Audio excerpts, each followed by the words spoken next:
Audio Jungle.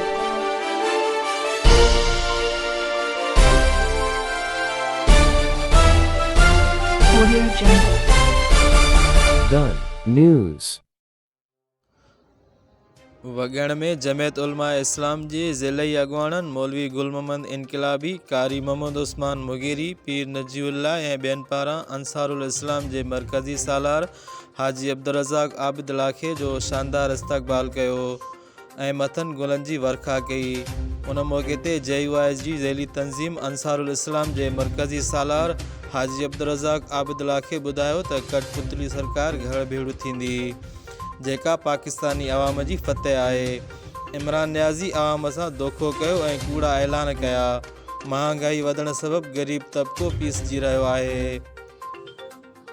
हुन वधीक चयो त पार्लियामेंटी लॉजिस में असां पंहिंजे MNS जी हिफ़ाज़त जे लाइ विया हुआसीं, छो जो असांखे ख़दशो हो त वज़ीर आज़म ख़िलाफ़ पेश थींदड़ बेइतमादी रिथ खे नाकाम बणाइण लाइ किथे इमरान सरकार असांजा MNS अगवा न कराए।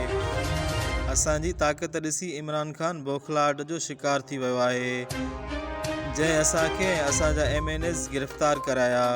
पर अंसारुल इस्लाम जा कारकुन हिन वक़्तु बि पंहिंजे MNS जी सिक्योरिटीअ ते मुक़ररु आहिनि, जॾहिं त पूरे मुल्क जो अवाम ऐं ख़ुदि केतिरा ई PTI जा MNS न्याज़ी सरकार खां बेज़ार थी पिया आहिनि।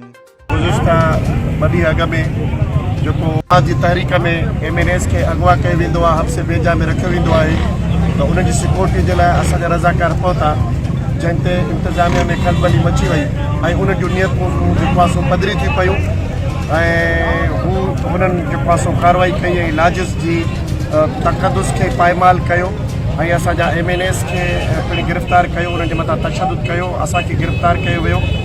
लेकिन इन अमल सां कम अज़ कम पूरे पाकिस्तान जे अंदरि इमरान ख़ान जी उहा पत वाक़ी थी वई आहे त हू छा थो करणु चाहे अदम एतमाद जे अंदरि।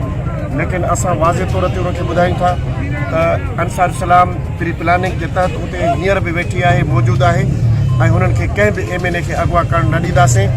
ऐं हिन वक़्तु इमरान ख़ान बौखलाहट जो मुज़ाहिरो करे थो पियो ऐं चए थो जंहिं ॾींहं ते अदम एतमाद जी तहरीक ईंदी त 10 लख वठी माण्हू डी चौक ते बीहंदुसि।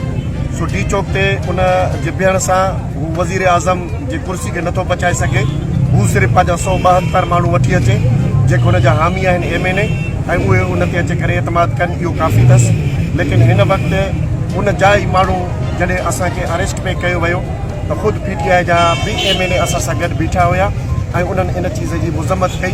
त इंशा अल्लाह ताला आऊं शुक्रगुज़ार आहियां पीपल्स पार्टी जे MNS जो, मुस्लिम लीग जे MNS जो, जेके असां सां गॾु इन पूरी तहरीक में शामिलु हुया। अवां जी वॾी वॾी महिरबानी।